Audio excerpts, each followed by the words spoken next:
Today we're being joined by potential AFLW draft prospect from WA, in particular at the East Perth Football Club, Sabella Banks. Sabella, thanks for coming on. Thank you. Good to see you. As you too. Tell us a bit about yourself. What got you into footy and what type of player you are? What started me for footy was I was year 4 at the time, and I was the only girl in Bustleton who wanted to play footy. And me and my friend, or 3 of us, we all decided that we were just going to join footy and play, and then really took off from there. That's good. What position do you play on the footy? Do you have any particular positions that you like playing, or that you're set in stone kind of at the moment? I think I feel like I'd be an all-round player more. Like, I played forward down south, played back now for the WAFLW girls, and then I also played mid last year for Rogers. Nice. So obviously, versatility, Sabella, is obviously a key part in football at any level this year, should be aware, because, I mean, you can play one position, but even if you play one position, you probably need to have like that different style of, say, for example, playing up forward.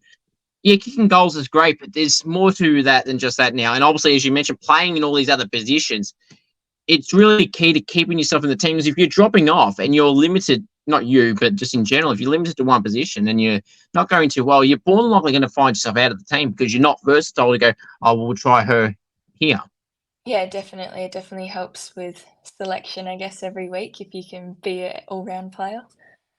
That's right, and yeah, being an all-rounder is absolutely key in any sports. So obviously, Sabella, obviously in your draft year this year, do you feel any added pressure being in your draft year this year, say, compared to previous years, where it's a year or so away, but now this is the year, but then also keeping in mind, just if it doesn't happen in your draft, it does not mean at all that it's over. You can get drafted at any age. Just look at the AFL and AFLW drafts. People are getting drafted at 29 years of age, so it's just, but how do you feel in this year?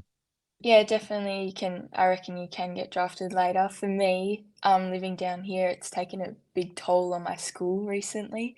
Like, just education stuff, I've kind of struggled with that, but just really like having the determination to get drafted. And it's scary, like, you think about it and you want it, and then the year comes and then you're like, oh my God, it's actually happening.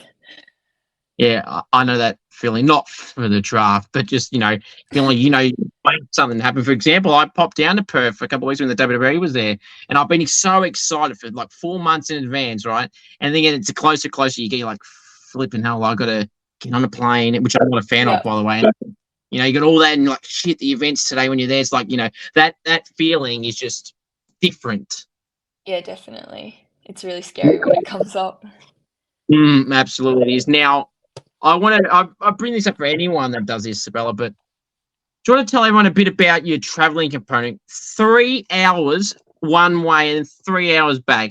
And as you mentioned, it's hard with school and everything. So how do you juggle all that? And is it manageable? Is there times we have to, say, take the night off training or take the day off school and the next after because you're having to do all this? Or do you just manage to do both all the time? Yeah, it's very much of a balance type of sport, and like being a regional player, it's a lot about sacrifice. I think this year was a big thing, was sacrifice for me, and it's just finding the time to get everything done, getting assignments in on time, getting to the trainings, and just putting in 100% effort in all aspects, and not just being more biased on one than the other. And look, I mean, it just, I've said it already off camera, but it's very bloody impressive. Football traits and things aside, that's what I'm sure. I mean, I'm sure, and I've heard stories like this before, so I know it's true that recruiters, they love to see your on-field ability and everything like that, but off-field as well, they would love to see your character, your determination, how you are as a person in general, and not just a footballer. And that right off the bat, you're proving all that essence that you're willing to make that distance day in, or training day in, day and for games, that commitment is there. Can't be questioned. Yeah, definitely. Yeah, it's the dedication's there. If you want it that bad, then you just got to do things like that in life. That's right. Now, obviously, last year you played in a grand final down south, as you mentioned, and unfortunately lost by a goal. How how was that day for you? Obviously, the aftermath would have also been disappointing, losing by that close margin. But how was the occasion as a whole, in particular, more so during the game and before the game? Especially before the game, we were lost only one game through the whole season, and that was to Bunbury Bulldogs, who were versing in the grand final. The year before that, they beat us in the grand final by a goal. Oh Shit. no, sorry, we won by, I think it was a point.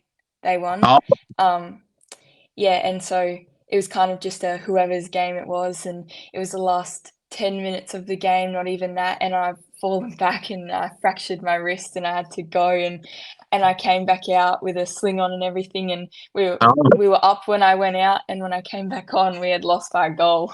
So yeah, it was emotions were all there. Yeah, well, yeah, that just an added layer. It's like rubbing the insult to the wounds as well. Get Yep. injured, you're in front. Shit, I'm injured. That's me done. And then, oh great, thanks. Now we lost by a goal. This just can't get any worse. Yeah, I think the only reason I was crying was because I didn't want to go off. Yeah.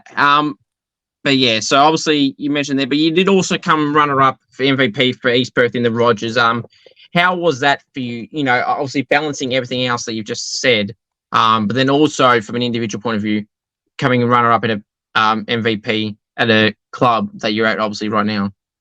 Yeah, I think that was probably my biggest, like my proudest achievements from last year was winning runner-up MVP because it really just showed for the rest of the girls down here that you can do it and you can go far. And this year we're seeing a massive like flood of Southwest girls who are playing for East Perth, and so just for them to have even me as an older player and experience, and then yeah, to just be able to help them throughout their season. So that was a really big step, not only for me last year, but for all the other females down south who wanted to play footy up there.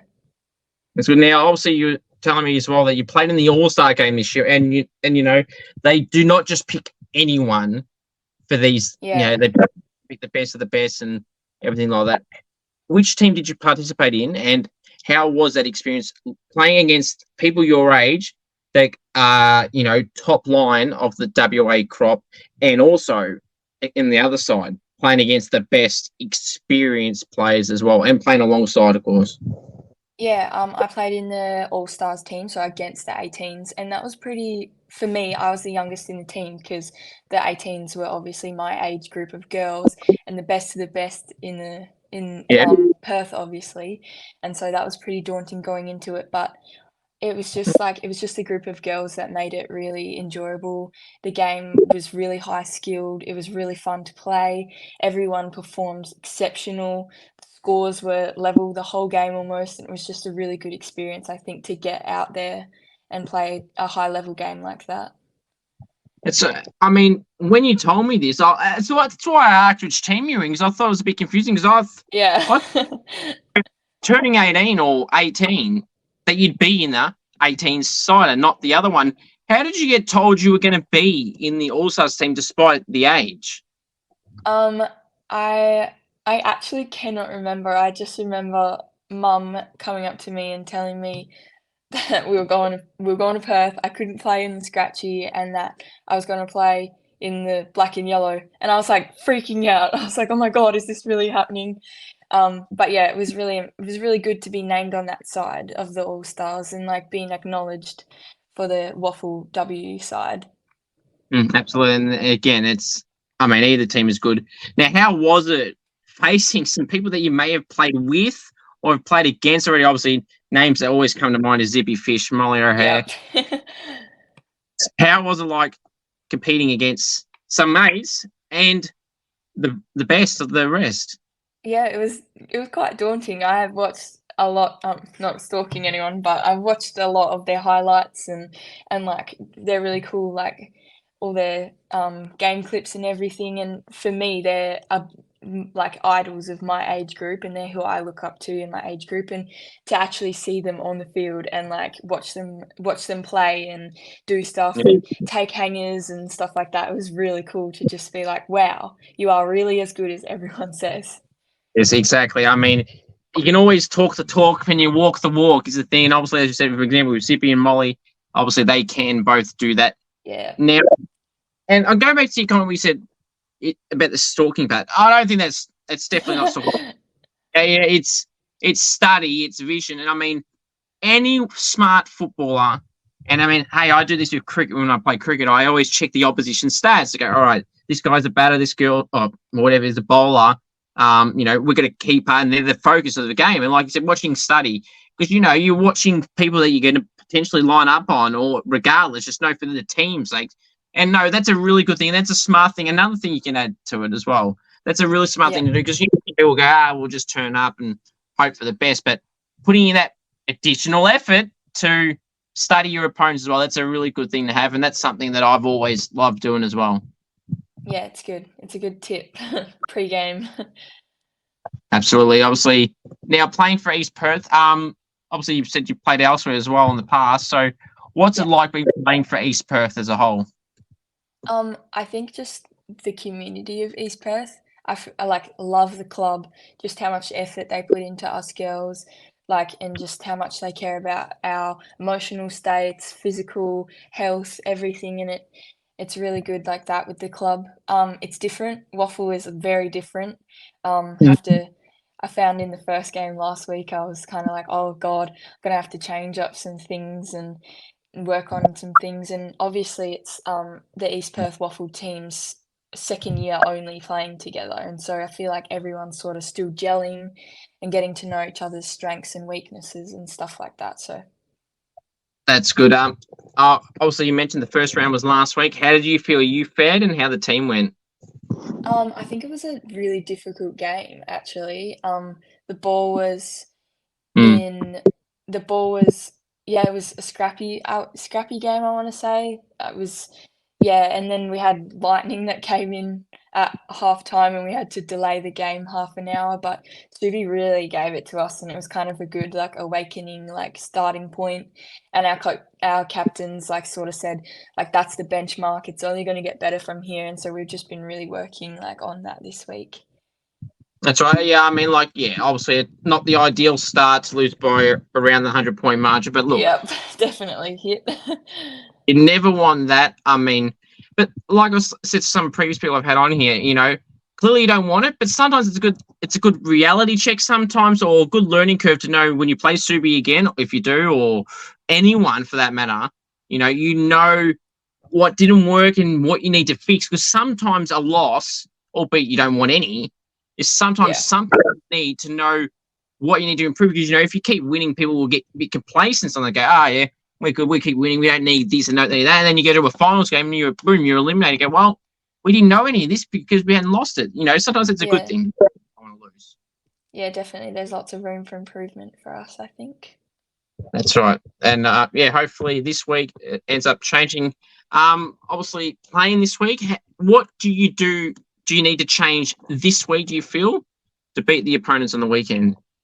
I feel like last year when I played in the midfield, I was on the sweeper role most of the year, and I was kind of a reading the ball type player, like, and I would like intercepts and stuff like that, play off my player. And then first game playing in the backline, I think I was kind of just like still in that mindset. And so this week I've talked to some coaches and I'm going to try and like really play on my player, not let them get away, and just play tighter this week than I did last week, I guess. That's right. That team that I referred to is obviously West Perth. Yeah. So any key things as a team or individually? I know you just alluded to a bit of it there. Well, I feel actually more so from an individual point of view. What do you want to take from that last game to put to now for this game against West Perth?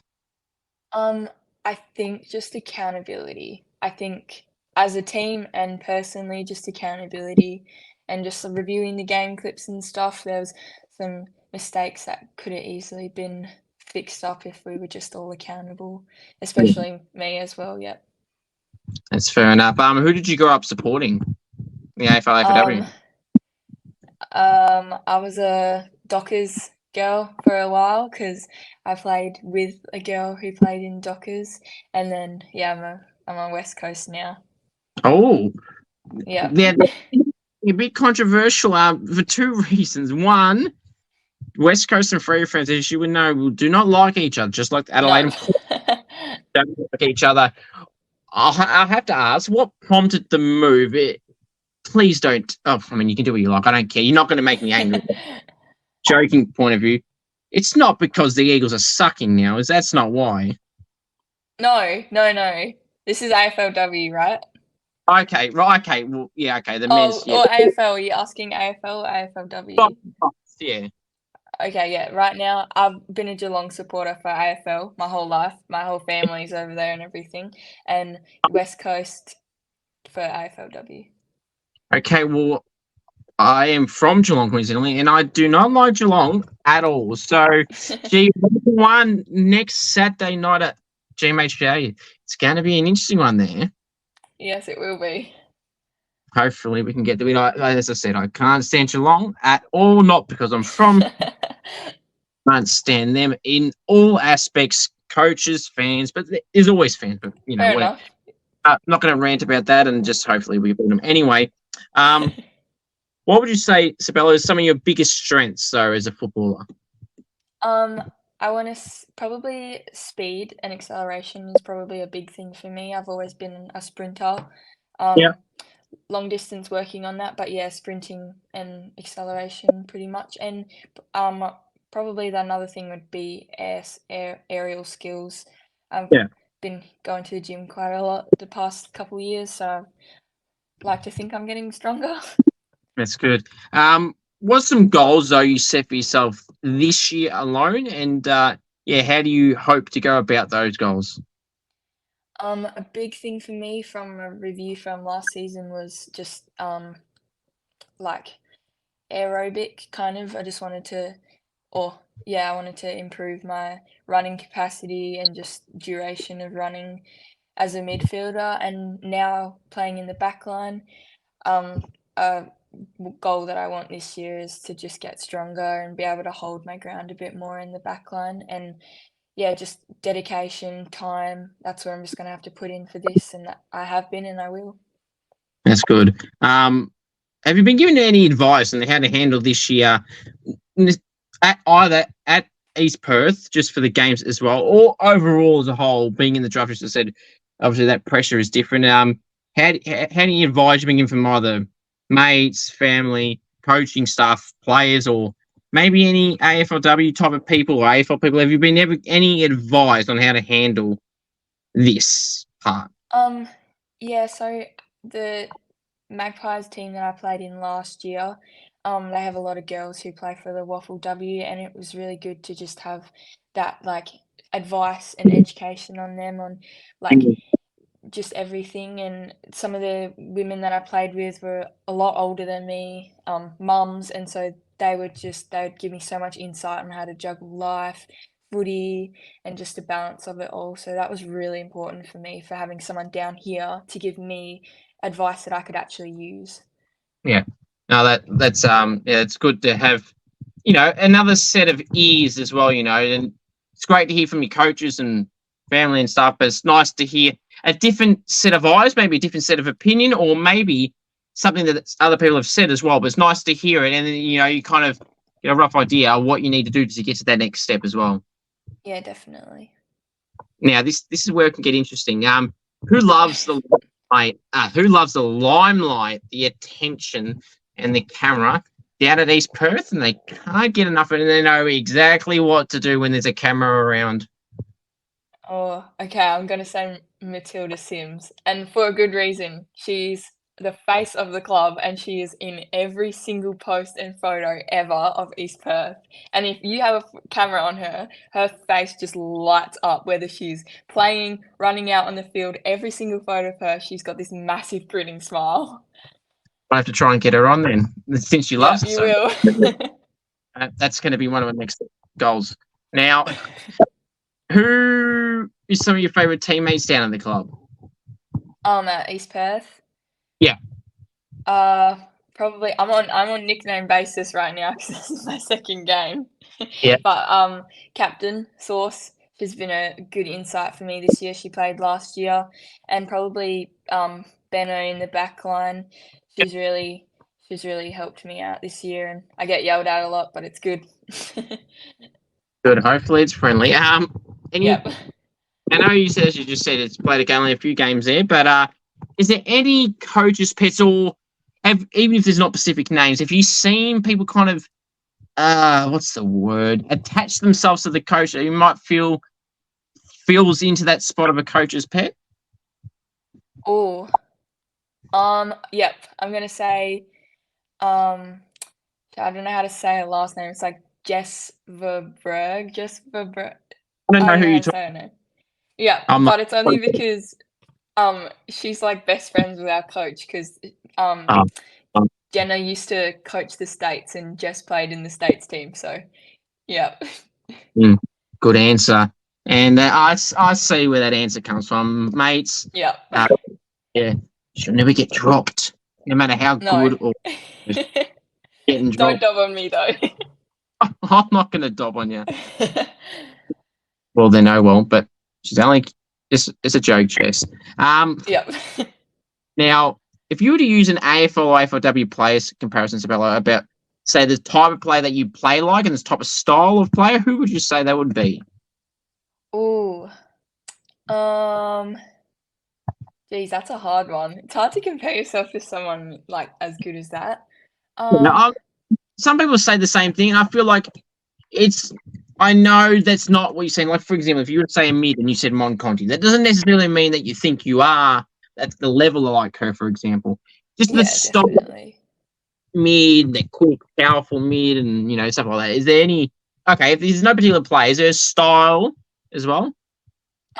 Probably just like I'm gonna say just attack, hard attack. Probably I would say someone like Charlie Thomas or Thompson. Yes. Yep. But yeah, she's very like when she goes for the ball, she goes for it, and if she's going for it, then everyone will back her to get it, like sort of thing. Like just hard knuckle down player. I got a helmet because I got that many concussions from doing that, but Really? So, yeah, I've had 7. oh shit, 7 already. Yeah, I have been playing since year 4, and what am I now? Year 12, so Yeah.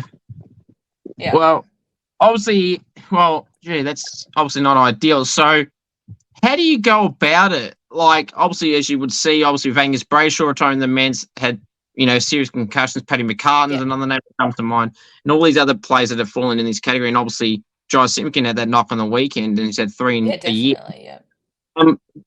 Does it scare you a little bit or put you off a little bit to go, no, you've had 7 and know what those players have gone through and all the chatter about it now in the AFL, AFLW side of things?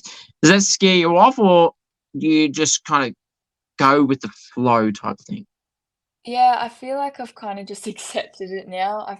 When I had my last one, I was in hospital for a little while for that, got some, um, I split my whole eyebrow open, the whole lot, so after that, I kind of changed the way I was going in for the ball, using hips more, that type of stuff, so now I'm confident to back myself, I wouldn't get concussed again, and also with all the new, like, rules that have come up over the last few years on head contact and stuff like that, that's also really helped.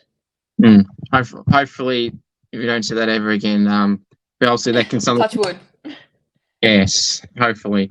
Um, Leadership aspirations, is that something you've ever considered doing? Is it something you've been a part of at Rogers level or locally or anything like that? Or now? Or is it something you ever look forward to? Or would you be someone that'd be more of an off-title leader, like where you don't need the title to be a leader? Like, just because you're captain or vice captain doesn't necessarily mean that you are the only ones that can give advice or a coach, Someone that without the title can be a leader without the name. Yeah, I feel or to be in the leadership team of any club that would be amazing, be an honour. I've always been in that younger kind of age group Okay, of yeah. the teams, and every time I've gone up to the next level, I'm kind of in that younger one. And last year was my first full season for the Rogers girls, and obviously I'm new to the WAFLW now, but I think if I didn't have a leadership sort of what would you call that? Yeah, like Yeah. role, it wouldn't really matter to me. I feel like I Mm. could be in the back line and I'd still tell someone that, they're doing good or stuff like that. That's good. Now, nicknames, Sabella. Obviously, there's always a bunch of names that people get thrown about. Do you get any nicknames that you like or dislike? I've had so many because my name is obviously not one that you would. It's a bit of a word vomit to say down the field. I get stab or sabby in waffle, and I don't mind those, but I do get my last name Banks. I get Banksy quite a lot. But yeah, just Now, sab mostly now. mm, now there was someone I had on whose last name was Plumber, and they told me Oh that dear. their name was, dare I say it, Plum Dog Millionaire. Now, the reason I bring that up, interesting, is now I've thought of one for Banks. Okay. Yeah. The Already. Yes, the bank statement. Would that be? Would you? That one is that the first you heard it? What do you think of that? That is the first of that one. That could be a good like catchphrase or something, the bank statement. um, but yeah, I have had a few of like, the money maker or whatever. Like my brothers always get called the money maker and stuff like that. So yeah. Bank, yes. You can add with the S at the end. It could be the money symbol S. So I could even eliminate that banner. Yes. Get rid of the money symbol as an S. Oh, Yeah, and you if could. the bank statement. I don't mind that one. I only just thought of that at the end. Now where was I? Any outside of foot interest that you have? No, not anymore. I used to play basketball, but that was just for leisure, and so yeah, just footy now. That's fair enough. Any favorite TV shows or movies? Oh,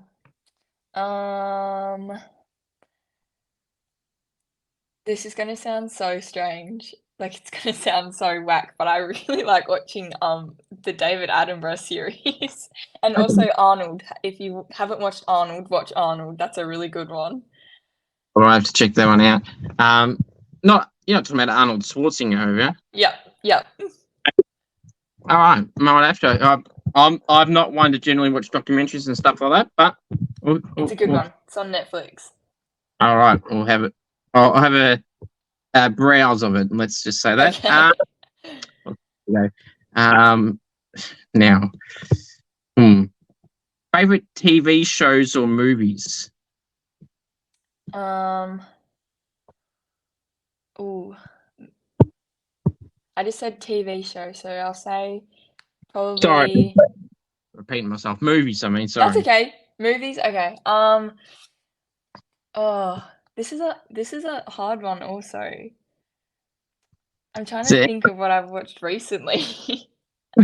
Yeah, sometimes I like that with movies. Sometimes I'm not really a big movie person. Like if there's something that pops up, it pops up. But like, Yeah, I not don't have like a specific go-to. one. If someone was going to ask me, yeah, that I'd be like, yep, this one. Is there a particular genre of TV shows or movies that you like in particular? Drama. I'd probably say like a mystery. I like Oh yeah.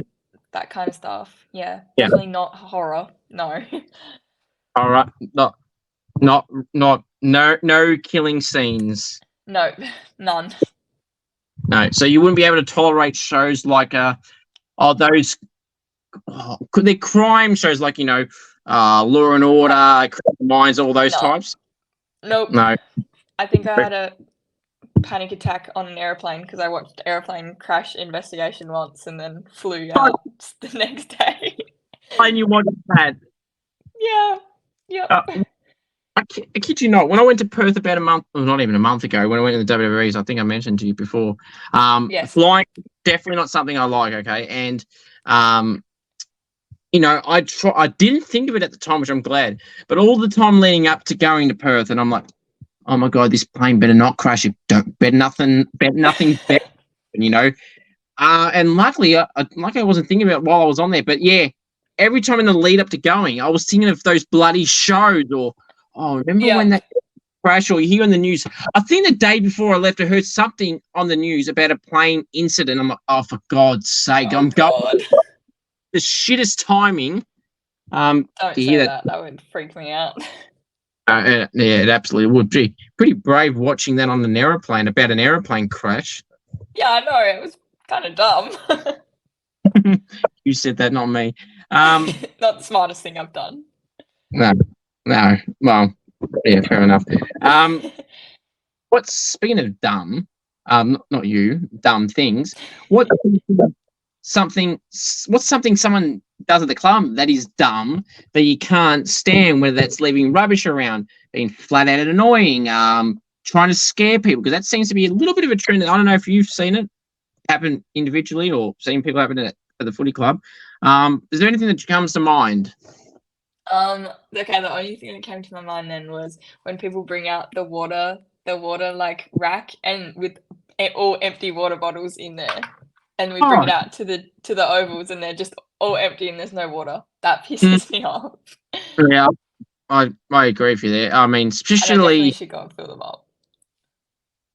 yes, that's a pet peeve. Then that's a good one. Now, obviously, you play in the back line, so there may or may not be times where you kick goals. But what is the best goal, Sabella, you've ever kicked at any level? That can be, or it can even be mucking around. It doesn't even have to be an official goal, if you want to call it that. Okay. I actually have me kicking this on video, but not the actual goal part. So I would never ever have proof. But one time I went down to my oval and was kicking, and I didn't even get a goal. But it bounced on the top of the goalpost, like straight on the top. And I was like, in the video, I'm like, oh my god, and like it's actually bounced on the very top of the post and bounced off. So technically, it was a point, but. That's actually bloody more impressive than kicking a goal from any bloody angle. I know, that's why I wish I got it on video. Who took it? Who stuffed the footage up? So did you get it filmed and then they cut this before it hit it, or? I was actually going to the oval because it was the day before the grand final and I was trying to work on my kicking technique, and so I set up my phone on my water bottle and it was just on me, and then I kick it and then it happened, and in the video I like freak out and I'm like, oh my god, I got it on video, but then I realized that it was just on me. I know that feeling too, and yeah, even sometimes I've had a shot at goal from the pocket, which, to be honest, I'm better at the pockets than a set shot from bloody 15 meters directly in front. I don't ask me why, but it's a thing, and that's all I've got with my goal kicking challenges. And I always post these clips. I don't know if you've seen any of them, but yes, always I have, yeah. Yes, I love the pocket ones. That's why I see all the highlight trackers of me are ones of those angles, because I don't do anything good enough for the ones. But yeah, that's always my thing. And I kicked a really good one. Well, actually, at GMHBA, the Geelong ground, coincidentally, I think it was Winton Oval, which is the Bulldogs men's and women's training and game day ground sometimes for the WAFLW. And this was a wet day. We were out on the ground after it. I kicked a nice goal from the pocket, stock standard for me, but on that ground, right? And the person I had filming it for me, he thought it was funny he had it filming, like he was showing that he was filming it. And, I looked at him when I kicked it, as you do, to brag to the camera, and I'm doing what I'm doing. No, he filmed it, but he didn't film me kicking it. He intentionally had the camera on selfie mode on him. I thought, you dick. You. That's so mean. He thought it was hilarious. And you know what? Of course, what happens about 10 seconds after I kicked that, the security's like, all right, get off. I'm like, all right, thanks a lot, what person that did that to me. Mm-hmm. And I'm like, I got on the boundary like that, but yeah, stuff mine up, you smart ass. But you didn't get a video, did you? No, but what's funny, we went to a game not long after at GMHBA, and I showed him up. I filmed it all, but this is karma, mate. I got it this time. Good. That's too good. That's absolutely. And just for bragging references, I'm over 50% in strike rates and goal king comps now. I had a few today. Did all right. I may have won one today, but and then I had a few on Friday. May have won one of the two then, and then on Sunday I had one and may have won that one too. But you're going all right at the moment. I'm pretty proud of myself. I streak there where I probably lost 3 or 4 in a row. Now I've won 3 out of the last 4, so I'll take that, including the big That's one good. in Perth. Yeah, the big one in Perth, I was equal second last out of 16 people, but we don't talk about that. That's irrelevant. Anyway, it's irrelevant. That was a piss take. Waiting for the real one now. That was a warm-up. There's nothing else. I was worried everything organised and actually myself kicking, but anyway, that's that. Now, obviously, you mentioned about the goal there. So, Sabella, what would you say if you were? This can be as unrealistic as you like. Okay. Describe the best goal you would love to get, the moment, the occasion, everything like that put together. What would you love it to be? Okay, this actually did happen. Not to me, but to someone else, and this was last year. Jordan Dell something. Can't remember. Jordan Dell. I don't know. But she played in the back line. The ball was in the being kicked out from the opposite back line, and so it's coming out this way, and she's running this way all the way from the back line. She's marked it, like she's behind the 50, barrels the ball, and it goes all the way into goals. Our backman kicked a goal from the kick out in the forward line. That was the coolest goal I've ever seen. So she kicked a goal from the. So hang on. So from the goal square of the opposite side. Yep, and she was in the back line on the other side of the field.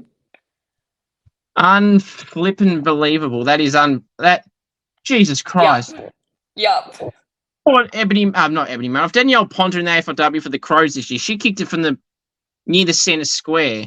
I think, but yeah, she had win by her side. I'm sure Jordan did as well. But far out. That's insanely impressive. It was good. Oh, obviously she ran and marked it, but she was at the 50 when she kicked it, and she just came out of nowhere. Yeah, not her 50, not in the backline's 50, in the forward line's 50. Yeah. Okay, still a really good goal, but I thought you were talking about the back line. I thought you were 50 metres out. No, she was in the back line though. That's where she was, and then she marked it from the kick out in our forward line. Yeah. Got you now. But I've fully equipped to it now, but yeah, still impressive. Not as impressive as I thought you were describing, but that's still sorry, bloody. Sorry. No. I'll blame myself for not listening properly. It's all good. Okay. So something you would love to replicate then? So what's something I would love to? Would that be a type of goal that you'd love to get as well? Or yeah, I was from a being in the back line, getting a goal would be pretty cool. Or probably someone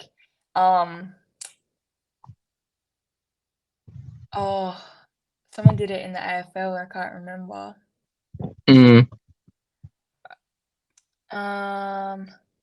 Or just. Is it recent? No, I don't know if that happened or not. Or just I don't know, probably just a really cool banana or something like that, or when they're it's out of bounds and then they fake it, bring it back in, and then snap a goal. That always looks cool. Oh yeah, your mate Jeremy Cameron might have done that last year. Maybe. Oh yeah, when it was all the way out. Yeah, he ran out of. Didn't they? Whoever had the bloody shot in the free kick or out in the full, whatever the hell it was, deliberate, whatever, handballed it to Jeremy Cameron while out of bounds himself, by the way, and he got handballed it out of bounds. I remember that. And he kicked it, and it counted. I do remember that. Yeah. Another reason why I can't stand him. But anyway, yeah, that twice in the same game, I think. To the same team. Probably. Cameron, yeah, I think. Probably. Unbelievable. Those umpires, they talk about going to Specsavers. I think they legitimately need to go to Specsavers for that. Yep. Good God, how they allowed that. And they tried to justify the AFL. I remember the days after that, and they said there was nothing wrong with that. Maybe that's my dream goal, getting a goal from it being totally illegal in AFL rules. Well, it's still a good goal, but yeah, or a backwards goal, like over the head. Oh, like a scissor. Oh, like yeah, I got you. Like Yeah, backwards one. That'd be pretty cool. that absolute there. I've tried doing that. Sometimes it's worked. Something I haven't done for a long time. I haven't played for about 7 years, but when I did, there was a drill I always did at training or at game days. I don't know if you've ever seen anyone do this, and it might be something to try. I know you play backline, but like you stand side by side in line with the boundary line, right? You go, so if you're a right footer, so I would go on the right pocket, or it's the left side. Anyway, you lean up against the post, you face the other side of the ground, and you just kick it without turning your head, face the other opposite end of the ground, and just kick it and try and snap it in from there, or kick it straight up and try and get the angle and curve. That's something I used to. I started practicing that, and okay, I won't say I'm a master at it, but I was nailing a few of them and got better at the. Done it. I tried it tonight at cricket training. Believe it or not, doing a footy kick at training makes sense. Cricket training. I tried it before, just missed. I only had one attempt at it, but it was something fun to do. Goal. I clearly you can tell by all this goal thing. I love goals. It's always something I love doing. Now, mark a goal of the year, Sabella. Which one would you rather do and why? I'd rather have mark of the year. Mm. I'm gonna say why because I don't know. They just look. I've never taken a hanger ever, and that would just like seeing people when they take hangers like that. And the girl who got mark of the year last year, that was a pretty good mark. There's some good marks in the AFLW that they've actually given, because I was telling someone or a few people this. How Dan Houston for the Power and the men's did not win goal of the year last year when he marked it or had something 50. I don't know if you remember this against Essendon. It was in the wet. It was at the MCG. It's like 55 odd meters after the siren to win the game. Waterlogged ball on the boundary line. He's probably the best kick in the comp, not just because he did this, and kicked it with a waterlogged ball 55 meters out on an angle to win the game. And it went over the goals by a good. It went basically in line with the first row, so well over. Houston, we don't have a problem. He is the best kick in the comp, and that did not even get in the top 3. I don't think. How the hell that did not get top 3? I would love to. I know. They're so biased. I don't even barrack for Port. I go for St Kilda, as I said with the Saints Geelong thing, but I know that still pisses me off now, even thinking about it. How 3 and then didn't win. Yeah, I know. They do that. They should let us vote. They should do like a poll and we should all vote. I agree. Dan Houston has been robbed. Sort of thing. Now, justice for Dan Houston. Well, he's so good at goals and long kicks. I'm sure he'll do something again this year. Maybe not after the siren, but he's good enough. Now, at East Perth, some teammates you're impressed by, Banksy, that you feel that kind of a bit under the radar a little bit, not as appreciated as much from a public eye at least, than you feel that they should be. I'm gonna say. So I'm still on nickname basis. I think it's Chloe Boothman. Yep. Yeah, she plays in the midfield. She could be running everywhere and not get the ball, and she'll still make an impact on everything. And even though her stats, pretty much all players, if your stats don't show it, but we can see the effort, then yeah, probably Boothie. Hannah Challender, she's a good one for that as well. She's a really good forward. And we probably don't give her enough of the opportunity with getting the ball in the forward line. But yeah, she's a really good forward and some player like that. It's good place to keep an eye on now for sure. Yes. Banksy, what are some fun facts about you that people may not know about you? Oh, okay. I don't know if this is fun, but I'm half Torres Strait Islander. Yeah. I'm talented at art and drawing. That's a pretty odd one for a sports person. Further before. What is the third one? What am I saying? Interesting fact. Yeah. I've never broken a bone. Very good. Again, touch wood. Touch Now, wood. I'm not going to put you on the spot here, and you don't have to, but is there any particular art drawings you've done? And is there any around you that you would like to show or anything like that? Or is there any that come to mind that you have done? Okay, what's here? This is a ceramic pot that I made and painted. Nice. Oh, let me put it Yeah. on full screen for a sec. Okay, Say okay. There we go. Yeah. That's That was a while ago now. good.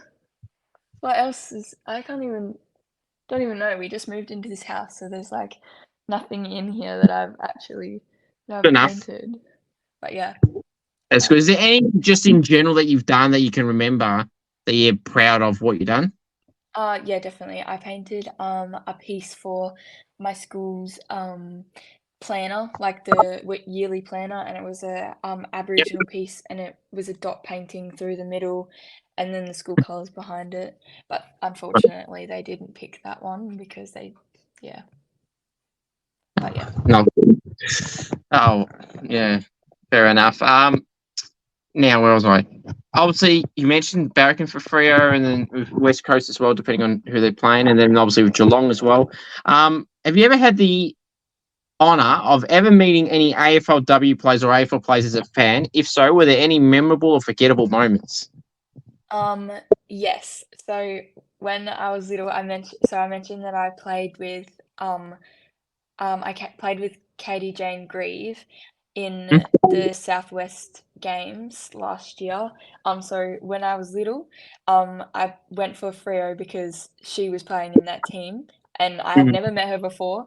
My neighbour across the road was best friends with Katie Jane Grieve's girlfriend, and so she teed up to go and kick the ball with me at the Oval, and then a few years later, she was just playing in the same team as me, and it was crazy. That's a funny and not funny, but like a cool full circle moment. You Yeah, it know, was. Yeah, being a fan of her to meeting her, playing in the same team as her, having a kick with her. It's just that's awesome. yeah. I remember one time, I got an award down here for it was a monthly sports winner or something like that, and I made a speech about how she was my idol, and she ended up sitting next to me at that table that night.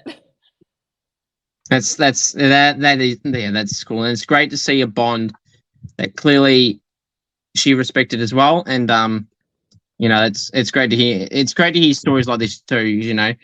Because one little thing, these players, I know you're not playing now, but like you know, some of these AFL and AFLW players, look, they don't technically owe us anything, but it's nice to see these moments where they do these little things. And I feel like some do not understand that's in the AFL and AFLW that some of these moments people will remember forever. So like you always want to leave a good impression. I mean, yes, they don't have to do over the top of things like you mentioned, even just a hello or even online, like on an Insta post or Facebook or whatever you use these days. And like if you tag them in the post, like even acknowledging it by just liking the post, like things Yeah, like that. So definitely. people don't get lucky enough to have an example like you mentioned, or someone might live in the middle of nowhere and they don't ever get to go to games. They can only watch it off TV. So, some form of an acknowledgement is nice. Yeah, yeah, it is definitely. Yeah, that's good. So now this is an interesting question, which sometimes goes either way here. Defenders. I feel like there's a bit of Banksy there. As you would know, being a defender, that you don't really get recognised as much compared to the other positions. Obviously, the forwards got the Coleman, mids got the Brownlow, and the rucks even get recognised in Brownlows. From a public point of view, do you feel that the defenders need more love and probably need their own title of an award as well, like the other positions have? Yeah, well, an award would be cool, but yeah, it's definitely it's a more humbling position to play. It's more, a coach said to me the other day, it's not, or it was a teacher actually, he said, it's not about how many possessions you get, it's about how many your opposition gets. And so Mm-hmm. that's totally different to how many goals you kick as a forward and how many touches you get as a mid and kicks and stuff like that. So yeah, it's definitely a lot different to Mm. other positions, yeah. Absolutely. Now, again, I know you're off a nickname basis here, but this is the time of the podcast where hearts get broken, people love you more and more. They get all mixed responses here. Now, best chatterbox at the club. Lucy Greenwood. That, And if she that ever was a sees this, I mean it. There you go. And sometimes, frankly, that sometimes I don't know in Lucy's case, but just in general, sometimes being the best chatterbox isn't necessarily. It can mean, but isn't always a bad thing. No, it's not. But she's definitely something else at training.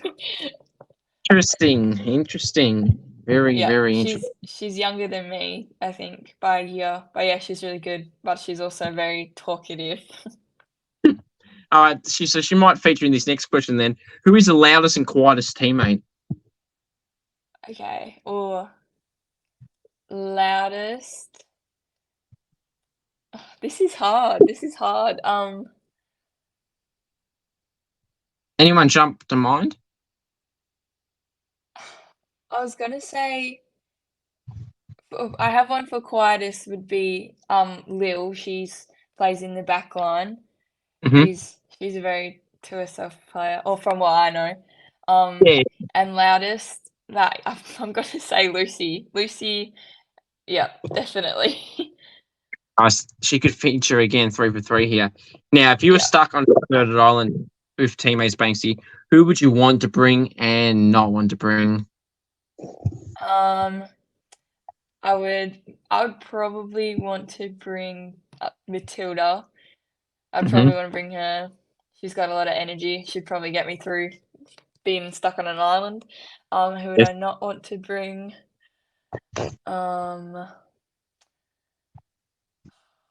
Oh, actually, I'm gonna change that. Who would I want to bring would be Havana Milner because we've been close friends, and if I was stuck on an island, she knows too much, so we'd die together on the island.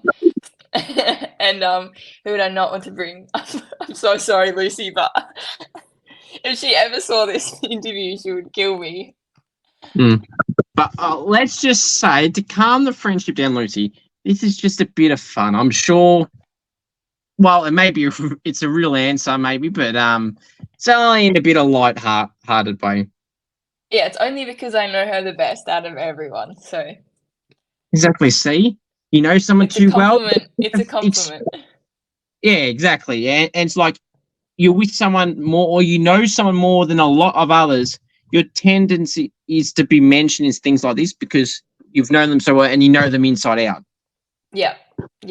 I've definitely known her for a long time. That's good. So, all right. Now, some of your most prized possessions. Oh, prized possessions. I have this leather Sheridan that I've never ever kicked, and it has Katie Jane Grieve. She actually took it to oh no, I went to one of the games and I got it signed by most of the players, and I've never kicked it, and so that's probably one of my most prized possessions that I owned. That's good. Yeah, no, if you get something signed like that, no, that ain't getting kicked because it'll get smudged, especially if the ground's wet or there's paint on the ground, the 50-meter up stuff and gold square, etc. Yeah, no, that's done for. That's not getting kicked at all. Alrighty. Now, this is an interesting one. This is where an interesting part of the episode as well. We're critiquing food. Banksy, I'm sure you hear about all these debatable food topics that people freaking get in a fit over. Now, first one, let's see how you go. I've only ever had one person nail them all to the same way that I would answer them. Now, okay. Chicken palmy. Is it a palmy or is it something else? What do you mean? Okay, chicken palmy. Would you? So, for example, people call it something different. Do you call a chicken parmigiana a palmy? No, it's a palmy. It's a palmy. Good. I thought you were about to change your answer there for a second, so that's good. I mean, look, I don't understand people that think otherwise, Banksy. It's spelled A-M-I. What is a parmigiana? Exactly. It's spelled with an I. That's not even a thing. No, it's not a thing. I don't understand people's obsession or definitive response to say it's not with no A, there's no E, Y, there's no O, it's palm. E with an I. Palmy. Yep. Plain and I simple. full That's stop. yeah, full stop, exactly. One Yep. for one. That's stop, click that damn button. Right. Tomato sauce, cupboard or fridge? Fridge. That's probably controversial. Oh, look, I mean, I don't give a crap either way, but in terms of this streak, I would have said cover, but that's okay. Okay. Now, Yeah. that's okay. I don't care, to be honest, which one, but just for these arguments' sake. Now, this is normally the one that gets the bit most controversial one. Pineapple pizza, yes or no? Yes. Yep. God, okay. All right, we're 2 losses now. That is okay. 1 for 3 so far. More in this guessing category. Where was I? Favorite food. Food, pasta. Good. Definitely. 2 for 4. Good answer. Yep. 2 for 4. All right. Favorite takeaway place. I'm gonna say Vietnamese. Okay. I don't mind that answer. I'll cop that. 3 out of 5. All right. Now, food you don't like. I just don't like mushroom. That's it. Good. 4 out of 6, I think that is. So that's good. All right, I'll take that. All right. So, best dish to cook if you do cook. If you don't, is it just something nice and basic? What's the question? Sorry. So, like, best food to cook if you do cook. If you don't cook any food, is there any particular type of food that you would attempt to try? Anything nice and basic, like toast, egg on toast, 2-minute noodles, something like that. No, I do cook. I think the best. I'm gonna say gnocchi. Okay. That's pretty good. As well. It's another type of pasta, pretty much. So. Oh well, that's if that's the best dish to cook. That's the best dish to cook. Can't change it any other way.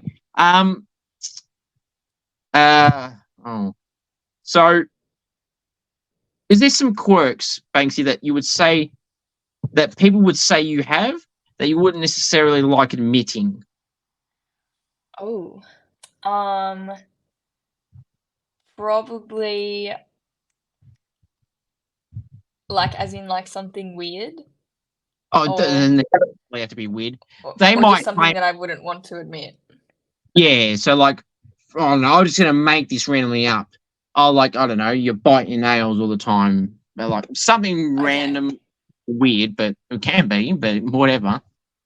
I this is strange. I can just crack like every bone in my body. Mm-hmm. I've heard that one before. Not on here. Yeah. I've heard in general people say that. Interesting. All right, that's not really weird, but I'll accept that. Oh, I don't think that's weird anyway. Others might. Celebrity crush. Channing Tatum. Fair enough. That's one of the first times I heard that, but I've heard his name in general. How would you fancy yourself, Banksy, in front of the goals? How would I fancy? Yeah, so like, would you be confident? Would you be how would you feel? And would you have a preference to the type of style of goals you would rather do? Like, would you rather set shots? No, I'm gonna say I'd rather an on the run type of goal. Set shots they're very daunting. I'm gonna say daunting to kick a set shot, I guess. But yeah, definitely on the run. Yeah, there's a lot of pressure when it comes to that. Now, we mentioned market goal the year before, but I didn't mention when we brought that up. Goal celebrations. I know, again, you're a defender, but if the rare occasion the goal was to come out, would you be one to celebrate? If so, what would you bring out? Oh, I don't know. I've played in the forward line last year and kicked plenty of goals, but I've never had a goal celebration. Just a good old like run and give everyone a high five. is there anything in your back pocket that you would consider bringing out at any given time if it happens again anytime soon? Am I like as So in goal celebration you got in the back of your mind, they're like, right, if I can get a goal this week, I'm doing this. uh you know what? I would do a backflip. Yes, yes, yes, that'd be great. Now, I'm glad you brought that up because now it's a good segue. There's this cricketer for the West Indies. I don't know if you heard about it or whatever, but Kevin Sinclair's his name. He made his test debut against the Aussies about a month or two ago. He got his test debut wicket, and apparently he does this regularly, but this is one of the first times I've seen it. He did a backflip, not once, not twice, but 3 times, and all in one hit. And apparently, as I said, he does this regularly. Gee, I love to watch a West Indian game every week, and I want to see him get 10 wickets a game, just so I can see that 10 celebration. Yes, He does it 3 times in a row and doesn't stuff it up. And I would. would you? Yes, probably. No, I don't know how he doesn't. Unbelievable. And without hesitation, like, doesn't stop in between those ones that go like one, all right, give me 10 seconds in. No, literally 1-1-1. My gosh. Yeah, I I don't know. could just do one and that's it. That'd be good enough. Yeah. Oh, that would be good. Okay, so I got a few more questions for you to do. Pressure coming on, Banksy. Ooh, I don't. Forgive me if I have said this, but game day superstitions.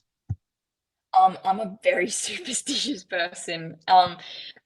I have a juice box before every single game, and I have spare juice boxes in the club rooms, and the physios have spare juice boxes because if I forget my juice box, I'll have the worst game ever. So I have a juice box before every single game. You and me both, or maybe not on game to a game, but at home, I'm that. Yes. I'm pulling back the curtain here. Yes, love a good old juice box. Yes, and I have if you watch any footage, every time that there's a ball up in the middle, I have to grab the, like the tongue of my boot, and I have to I have to tighten my lace or something like that on my shoe. Yes. So yeah. No, that's a good one as well. Okay. Jumper number. What jumper number do you wear? And is there any backstory to it? Did you just pick it? How did the number come about? Did you get to choose? Was it just handed to you? How's that about? I had I've got 17 now. Yep. And I was just because I had 17 last year. I got lucky and had 17 when I played for the States. So yeah, Oh no, it's kind of just stuck. that's good, and it's sometimes good to keep the same number. What's your thoughts on people always, or not always? Some don't care, I know, but like the general feel is some people always want a low or single digit jumper number. What's like I don't dislike them, but like what's so special about a single digit number from 1 to 9 compared to say 33? I don't know. I feel like if it was anything, it would more be like, oh, like, did you see that number 2? Whereas if someone said like, oh, did you see that number 61? Like, it's just not doesn't roll off that well. It's not an easy number to remember. I feel like that's why people want lower numbers because they're easy to remember. Yeah, it's true, and that really could be a way to think about it as well. So one more, so I do appreciate you coming on, Banksy. So a dream scenario for you this year at East Perth, everything at the end of the draft at the end of the year. If you can map it out from now to December, Banksy, what is your ideal dream footy scenario? It would just be pretty much to just play waffle every week and then hopefully put myself in the draft. I think that would be a dream, is just to even be in the draft and watch that happen, even if I didn't get drafted. Like, that's always just been a big thing I want to be a part of, and so yeah. It's really good. I mean, like I think I said it before, I might not have. If you're not drafted at 18, this goes for anyone. It's not the end of the world. You see people get drafted in all these avenues. It's mid-season, injury replacements, train-ons, everything like that, mid-season drafts, pre-season drafts, supplementary periods, all these drafts. And anyone of all ages are getting picked up. I mean, case in point, Elise Sheeran, who I've had on the podcast and did a golfing challenge with from the Tigers AFLW side, she is 31 now, and she's only been in the AFLW for 2 years, so she got picked up at 29. So, there's all these other ways to get up. So, never give up on that fight and always keep going. And I'm sure hopefully one day it happens. Banksy, same for you. We do appreciate you coming. It's been great having you on. It's been a good chat. And Yes, all it has been. thanks, Banksy. Appreciate it. That's all right. Thank you so much. See ya.